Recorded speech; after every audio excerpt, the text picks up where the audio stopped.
Reka nongere mbahereza ikaze inshuti bakunzi bamba TV Rwanda turagarutse nanone ni muri update iz'amakuru agezweho ku mirongo y'urugamba ariko mbabwije ukuri mw'abantu ibintu birakomeye mu gihugu cya Kongo, ibintu birakomeye ku mirongo y'urugamba, ikintu cyitwa imirwano yo ku rwego rwo hejuru. M23 nyuma yuko ifashe uyu mujyi wa Sake igakura Monesco ndetse na Sadeke za mubambiro, ubu noneho tuvugane ni update zigezweho hariya muri Nyiragongo. Ndakubwiza uko ikintu cyitwa imirwano yo mu rwego rwo hejuru za Kibumba harimo harumvikana y'imbunda kugeza amagingaya, barimo baresurana ku rwego ruteye ubwoba.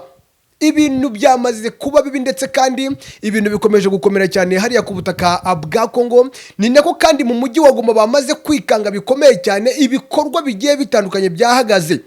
Ibigo by'amashuri byamaze gufunga, ingendo z'indege zamaze gufunga. Izo ni update z'ukuntu ibintu bihagaze aya masaha ubu tuvugana. Uko niko ibintu bihagaze hari Igoma ndababwiza ukuri nta gikorwa na kimwe kirimo kirakorwa, nta muvoma nimwe irimo irakorwa.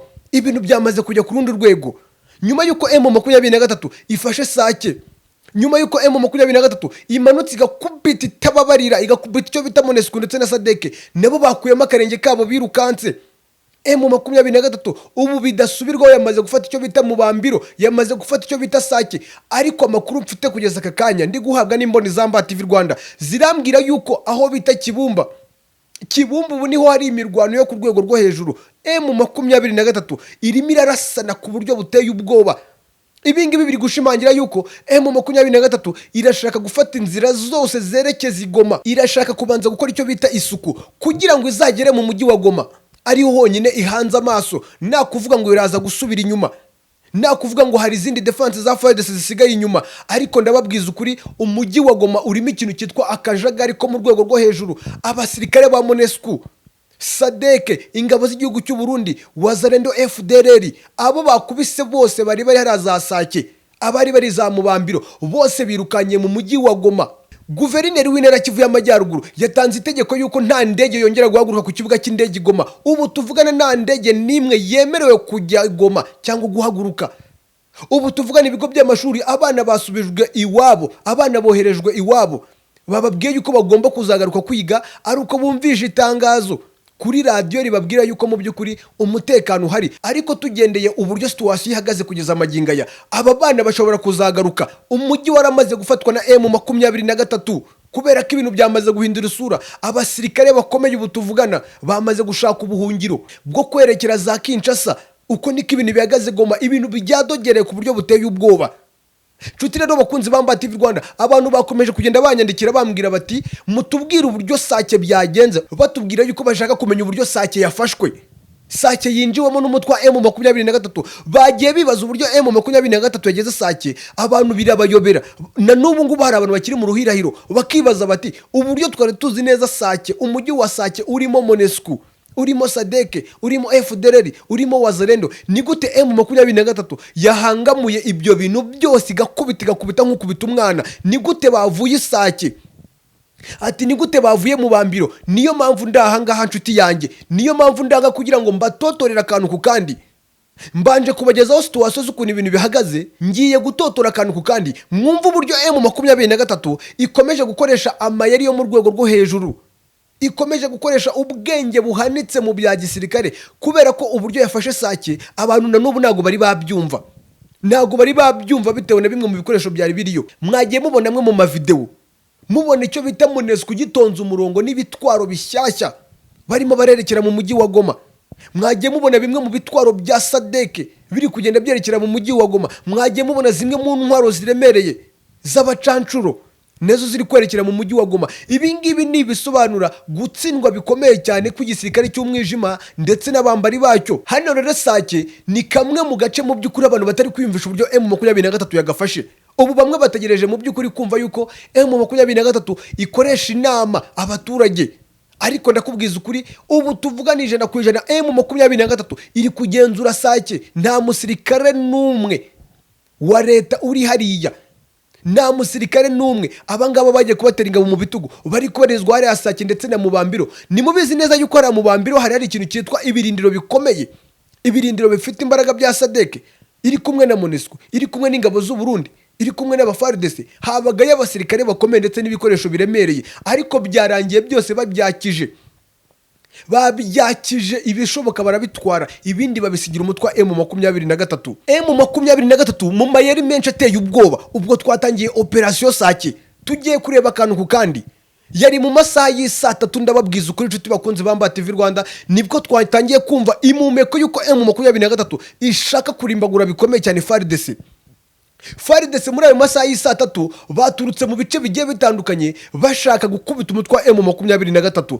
Wumva ukuntu mu by'ukuri aba bantu ari bo bakojeje agati mu nozi mu gushaka kugaba ibitero kuri M23, baturutse hari za Kimoka, baturutse hari za Minova, ubwo hari harimo tudefense tundi ruguru ya Minova n'ubundi bari basanzwe bagenzura, abandi baturutse za Mushaki. Ndakubwiza ukuri batangiye gushaka kugaba ibitero kuri M23 bagira ngo bayikure mu misozi. Ubwo ni nako M23 nayo yari iri mu mihanda, uyu muhanda wa Minova, uyu muhanda wa Mushaki ndetse n'uyu muhanda wa Kimoka. M23 ubutasi bwabo bwaje kubabwira yuko Fardc ishaka kubagwa gitumo. Aba basore bahise bamanuka nabo bajya kubanira hepfo mu mihanda, baravuga bati reka tubategereze. Amakuru dukura hari ya Sake nuko mu kuhagera bahise bakozanya ku rwego ruteye ubwoba, noneho batangira kurasana imbona nkubone, apana bya bindi twari tumenyereye byo gusheringa gusa, barasira mu birometero byinshi. Bararasana ku buryo bukomeye cyane. Imbunda abaturage batubwiye bati ntabwo twigeze dusinzira bitewe n'urusaku rw'amasasu, bitewe n'urusaku rw'imbunda ziremereye zari zirimo zirahangana ku buryo bukomeye cyane.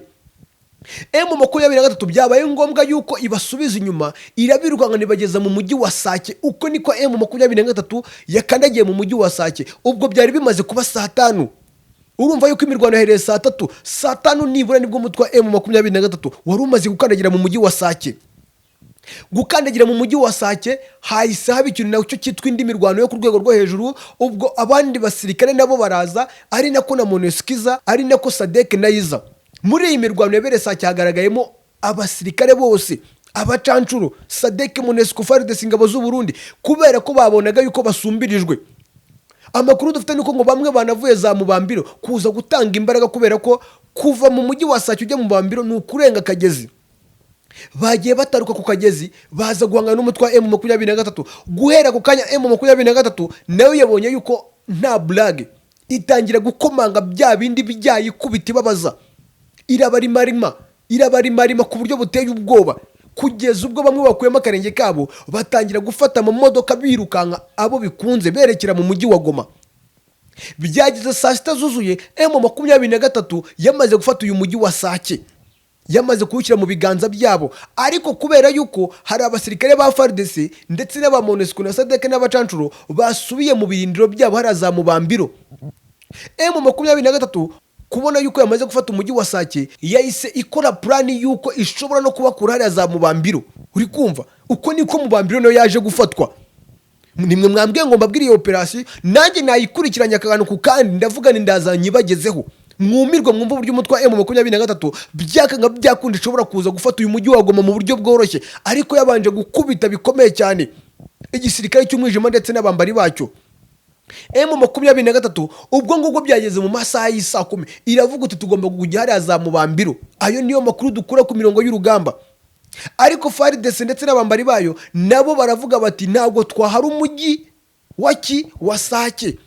Niko kongera kugaruka baturutse za Mubambiro, zirimo zirabareba uburyo barimo barambukiranya ako kagezi kagera mu mujyi wa Sake. Bahise babamanukamo mu buryo buteye ubwoba, babamanukamo bohereza ikintu cyitwa amasasu menshi ku buryo buremereye cyane, ari nako bongera gusubira inyuma birukanka kugeza ubwo yinjiye hari ya Mubambiro. M23 yagiye kugera za Mubambiro nibura kimwe cya kabiri cy'abasirikare bamaze gutwara n'ibikoresho, bamaze gutonda umurongo birukanka bajya za Goma.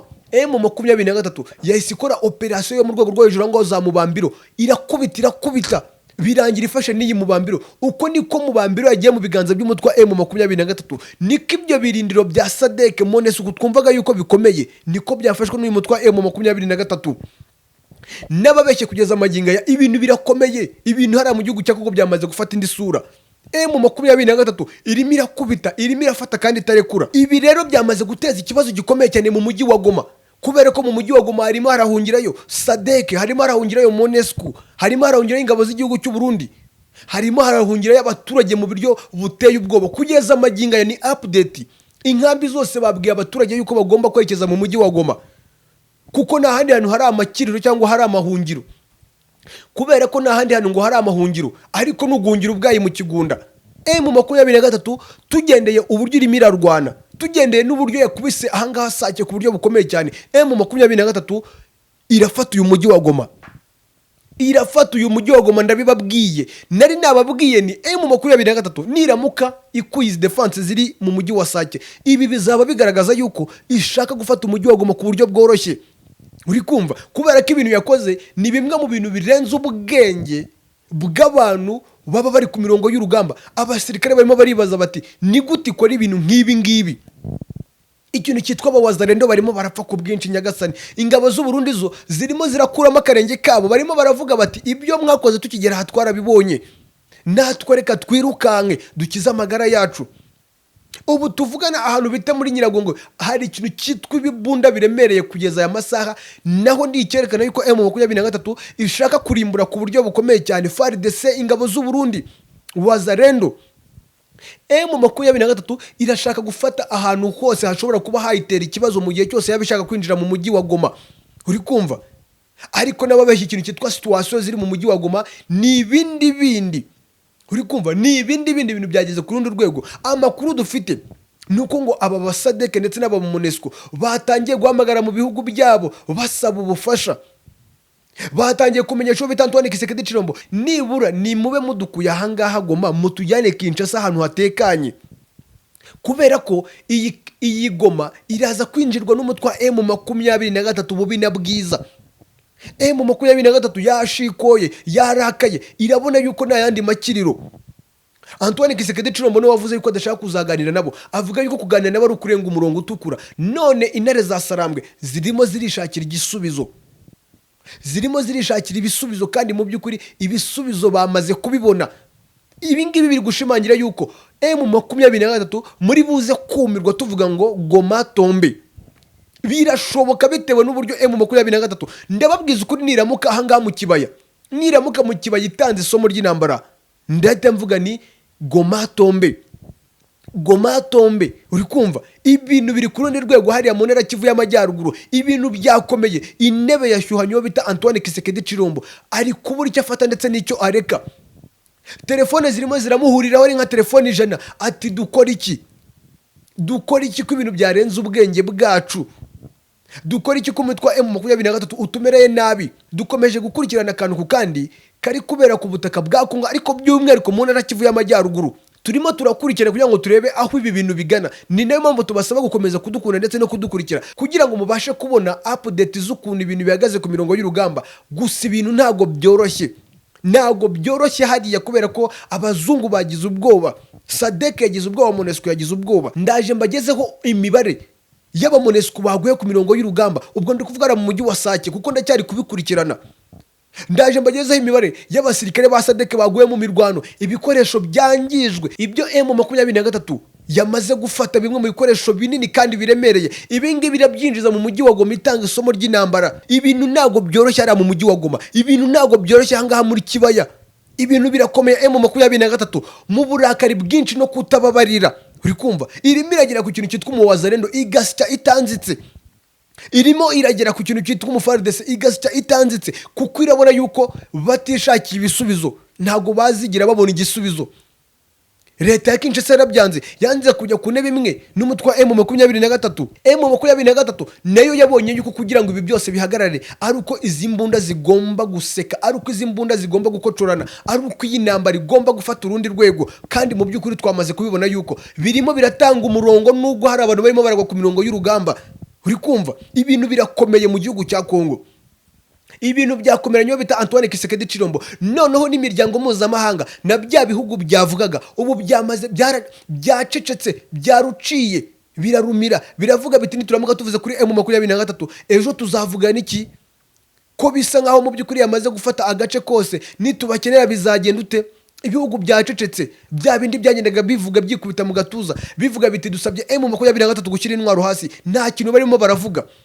na Antoine Kisekedi Chilombo nta kintu arimo aravuga. Amazi yamushyuhanye kandi agomba kuyoga, yamushyuhanye kandi agomba kuyoga bo binabwiza. Reka rero nshuti bakunze bamba TV Rwanda dusoreze ibijyanye n'amakuru yacu aragezweho ku mirongo y'urugamba ahangaha. Reka nizere yuko mwamaze gukora subscribe, nongere nje gushaka andi makuru agezweho ko ndababwiza ukuri. Ahangaha mu Kibaya ibintu ntago byoroshye, bityo rero reka mbasabe gukora subscribe batarayikora. Ikindi kandi mbifurize gukomeza kugubwa neza. Iyi ngiyi ni Mba TV Rwanda.